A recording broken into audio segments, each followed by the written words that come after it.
In 1986, the shuttle Challenger exploded about 74 seconds after takeoff, killing all 7 astronauts inside. Or did it? It turns out that 6 of the 7 are still alive and kicking today. Ellison Onizuka claims to be his identical twin brother, Claude. Yeah, I've got an identical twin brother, Claude, too. The Challenger pilot, Mickey Smith, hasn't even bothered changing his name. He's now Professor Michael J. Smith of University of Wisconsin. Now, Krista McAuliffe was a bit of a sneaky one. She was the Challenger payload specialist, quite famous for being a teacher. It turns out during her astronaut days she was using her middle name, Krista, and now she goes by her first name, Sharon, and she's a Syracuse law professor. The Challenger commander, Francis Richard Scobie, is now Dick Scobie, which sounds like a rather unpleasant disease, CEO of Cows in Trees Limited. Judith Resnick, the Challenger mission specialist, again hasn't even bothered changing her name. She's a professor at Yale Law. And finally, Ronald McNair, another Challenger mission specialist, claims to be his identical twin brother, Carl McNair. What are the odds?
So there I was, just minding my own business, looking at Google Earth, and this big snow-covered monstrosity is staring me in the face like, why is that covered in snow?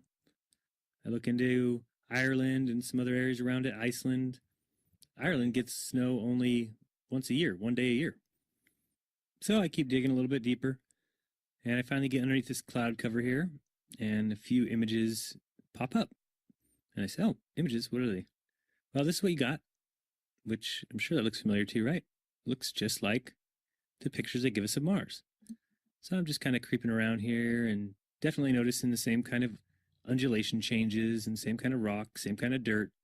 Only thing that's missing is that nice little red tint that they pay somebody $150,000 a year to put on there. But those mountains, those rocks, definitely exactly like we see on Mars. So I said, I wonder what they're doing out here. What is all this equipment for? I'm sure it can't be NASA, right? Whose orange Hummer is this? Okay, that looks like a NASA symbol. Well, let's dig a little further because I can't really see anything on here other than certainly looks like a NASA symbol. And I can't read that. Tried. So this one here said roving the Arctic. So what is that? Doesn't make any sense. Pop in here. See if we can find anything. Again, same kind of mountains. That looks like the same kind of water I've seen before that I thought was water on Mars. Who knows? Zoom in. What's that? Oh, nothing. Just looked like it was funny. So I'll keep kind of going through here and see if it... What the...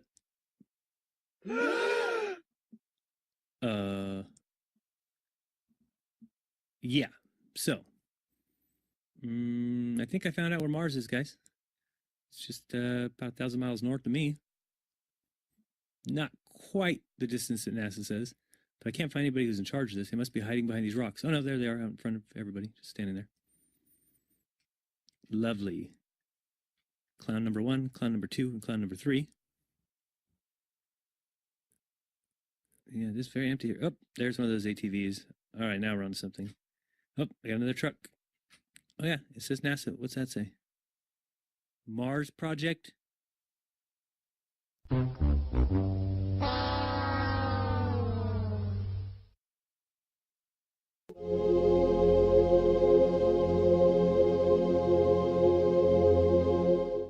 No, not one picture of the Earth. Imagine that. Thousands of satellites supposedly orbiting the Earth. Why can't we get thousands of pictures? One shot with the whole Earth in it. We should have a channel on cable that shows the Earth rotating 24 hours a day, every day. Nope. Let's listen to NASA's very own Robert Simon talk about how we get our fake pictures of Earth. Last week, scientists at NASA released this. The shot is compiled from data from NASA's VEERS instrument, which orbits the Earth about every 100 minutes, taking measurements of light coming off the planet. That can be translated into ribbons of imagery like this, and then into one of these. And this is just the latest in NASA's Earth from Space album, which may be one of the most mind-expanding collections of images in human history. Then in 2002, Blue Marble 2.0, NASA's Rob Simon made this. Simon's job is... It's primarily taking data and making pictures out of it. That's what this is, a composite of data sets from several different instruments translated into a picture. So we actually had to take clouds out. They stashed the clouds for later, went onto the ocean. That came from an instrument that measures phytoplankton in the sea. Where it was low, I colored it dark blue because they're low mostly in mid-oceans. And then where it was a little bit higher, it was like a little bit brighter green. Then add the clouds back in. There's a small problem with it because there's a very slight gap in between each orbit. So some of those are painted on. It is photoshopped, but it's has to be. Then there was another layer to sort of simulate the atmosphere. And then there's this little bright spot. It's called the specular highlight. So it's the reflection of sunlight off of water. Those are the pieces, but you can't just slap them all together. It just didn't look realistic. It looks kind of flat, or the clouds are sort of too see-through. So I just hit Command Z a lot. There's artistry to creating the world.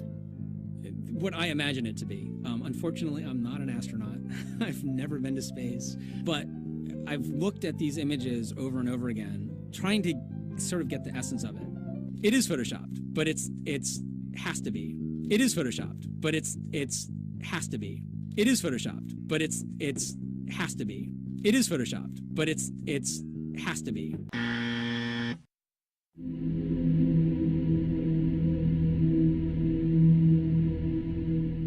This next-generation spacecraft will enable America to explore beyond low Earth orbit. The kinds of technologies that we're testing out on Space Station are definitely helping us with our goals of going beyond low Earth orbit. Early in the next decade, a set of crewed flights will test and prove the systems required for exploration beyond low Earth orbit. The plan that NASA has is to build a rocket called SLS, which is a heavy lift rocket.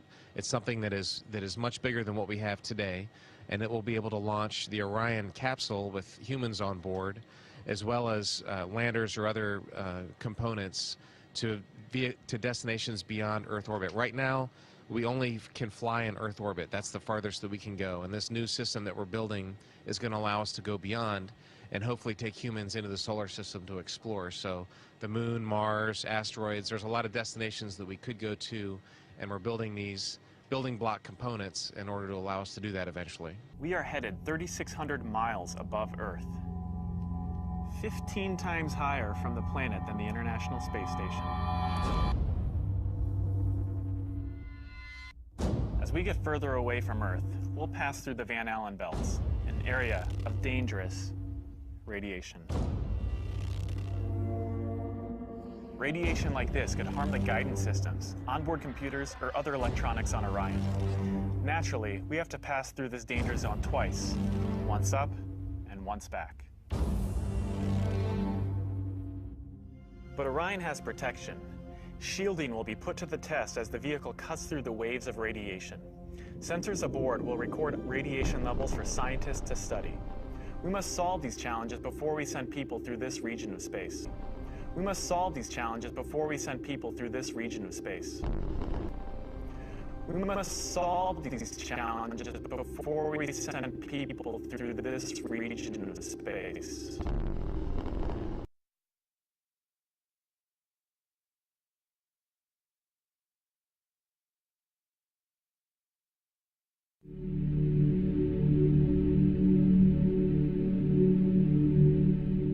NASA admitted that it had lost the original footage of man's first steps on the moon. YouTube and watch A Funny Thing Happened on the Way to the Moon. It contains newly discovered evidence, which is part of the missing tapes, of outtakes from the first mission to the moon, of them falsifying a shot of being halfway to the moon. We found never before seen footage of them faking part of the photography, which is in A Funny Thing Happened on the Way to the Moon, which has been licensed 5 times and can only now be viewed on YouTube. Here they discuss the fact that they have turned out the lights and have blocked out sunlight from entering the spacecraft through the other windows, as to not cause any reflected light to fall onto the spacecraft's wall in the foreground. Okay, very good. Well, we shut out the sun coming in some of the other windows into the spacecraft, so it's looking through the number 1 window, and there isn't any reflected light. The reason this was done is so that the truth of the matter would not be revealed. It is this. Though the federal government would have you believe that this is a view of Earth from a distance out of the spacecraft's window as it nears the moon, it is not. What they have ingeniously done is placed the camera at the back of the spacecraft and centered the lens on a circular window in the foreground, outside of which it is completely filled with the Earth in low orbit. The circumference of the window then appears to be the diameter of the Earth at a distance. As they perfected the shot, a crescent-shaped piece of black material was inset slightly into the window to create the illusion of the Earth's terminator line dividing night and day. It is uncannily convincing. During this segment, intended to be edited and played back later for the worldwide television audience, dated July 18, 1969, Neil Armstrong condemns himself as he states that he is 130,000 miles out. Roger, Houston, Apollo 11. Calling in from about 130,000 miles out.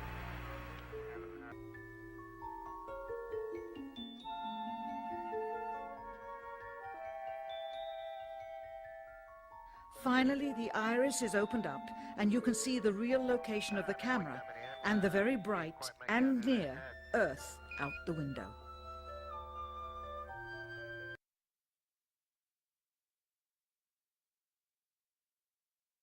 Here is the slate for the 19th of July, and the same shot of trickery on the 19th of July, and then the 20th, and the same misleading shot on the 20th.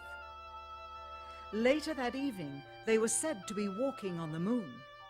How can this be when they were in Earth orbit only 9 hours earlier, and the moon is some 3 days' journey away? So I took a year and I traveled across the country, and folks, I've actually posted it on YouTube. It's called Did We Go? And the challenges, Geraldo, everywhere I went, it was just amazing. Moon rocks falling in Antarctica, Neil Armstrong's silence. But I was the first to report, and you played the clip earlier tonight, that all the science data, the telemetry data was missing. Now, Geraldo, for NASA to come out and say that all the tapes were erased, I mean, it's incredible. Geraldo, this isn't just one tape. This is rooms of tape labeled Apollo 11 moon landing. Someone had to physically go and erase it. It's very challenging to try to prove we landed on the moon, and it shouldn't be challenging. The tape should be there. There should be plenty of evidence. From an analytical standpoint, photographic anomalies have to be sought out with an understanding of lighting and shadows. The most straightforward is simple. When objects are lit solely by the sun, as all the scenes on the moon were said to be, after all, lighting equipment was not only impractical, it was unnecessary in bright sunlight, then all shadows, regardless of the landscape, will run parallel with one another and never intersect, as shown by this example.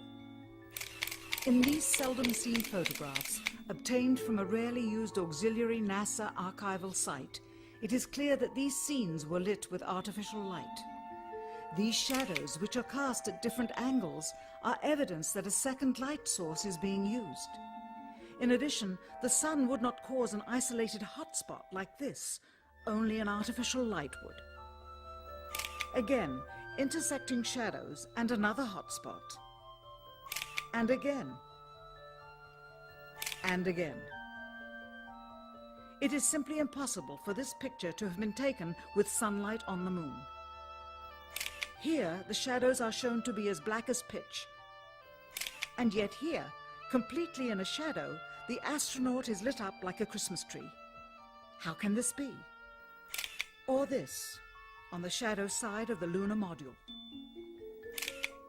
In this magnification of an Apollo photograph, a rock, very likely a papier-mâché prop because of the crease here, is categorized with the letter C. In later releases of the same picture, the letter is gone, probably airbrushed out. Here, a crosshair, which was burned directly into the image from the film plate, and thus should always appear on top of the objects in the photograph, appears behind the object in this scene, clearly revealing a composite of two pictures into one. Someone apparently forgot to create a burn crater underneath the lunar module's 10,000-pound thrust engine, despite the fact that during ground tests there was a real concern for the vehicle falling into the hole the engine created as it descended. Here is a depiction based on the latest specifications and scientific data. In these enlargements, it looks as though the lunar module was simply placed there. Not even one speck of moon dust on the landing pod. As a result, all subsequent flights had to have the same discrepancy, which was explained away by the effect of no atmosphere. And what about stars? On the moon, with no atmosphere, they must have been quite a sight to behold. Yet there is seldom any mention of them, if ever, by any of the astronauts on any of the missions. Undoubtedly, creating a mural with all the constellations properly placed in the sky would have been virtually impossible to create accurately, much less realistically. A competent amateur astronomer would have been able to call attention to the slightest error in measurement. The answer? Not to talk about the stars, ever.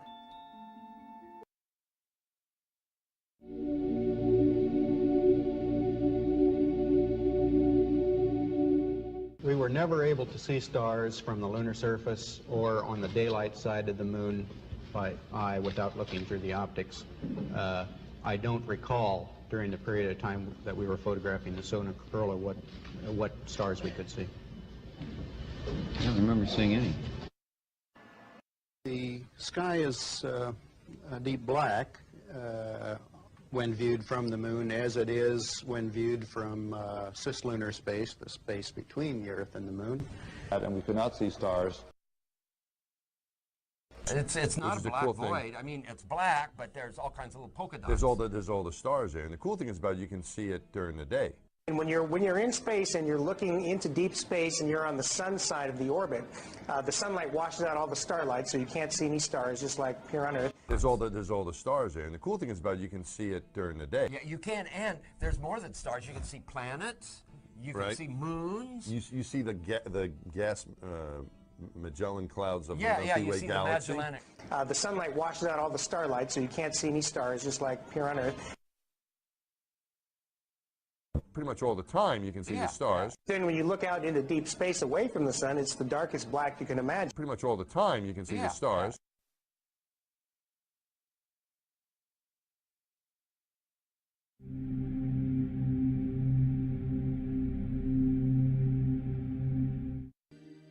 You would think there are rules on the International Space Station. For example, be careful with water next to electric devices. Their life depends on it. And I thought I'd show you how I do it. Let's see. To get started, these are the things I need. A bag of warm water, a little no-rinse shampoo, towel, and my comb. What I like to do is start by just putting some hot water, squirting it onto my scalp. And I have a mirror here so I can kind of watch what I'm doing. Sometimes the water gets away from you, and you try and catch as much as you can.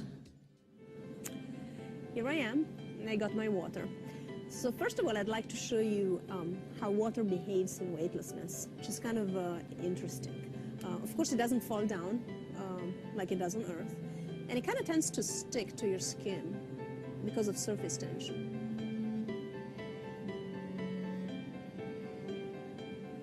I don't know if you can see it. See, it doesn't really want to move away from your hand, just because of that surface tension effect. We have power bricks. You see all these things, this blue bricks for power supply. Just because it's a little bit difficult to control. So water is also very dangerous on the space station because we have a lot of electricity. So we need to be very careful not to spill it.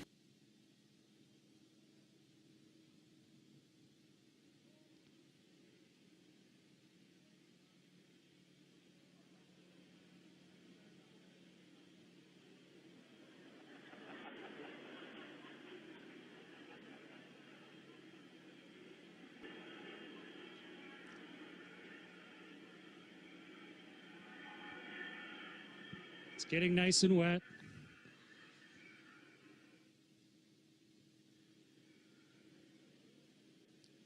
I want to make sure for the experiment that it's really soaking wet. Water is also very dangerous on the space station because we have a lot of electricity. So we need to be very careful not to spill it.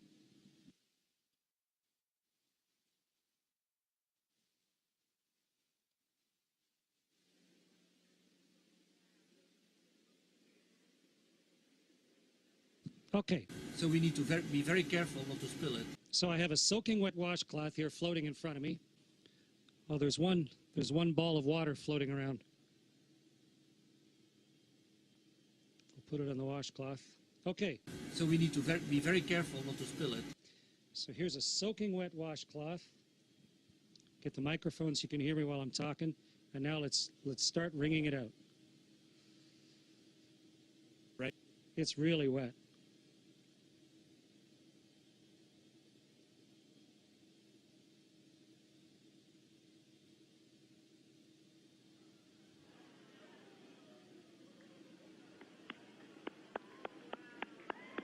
It's becoming a tube of water.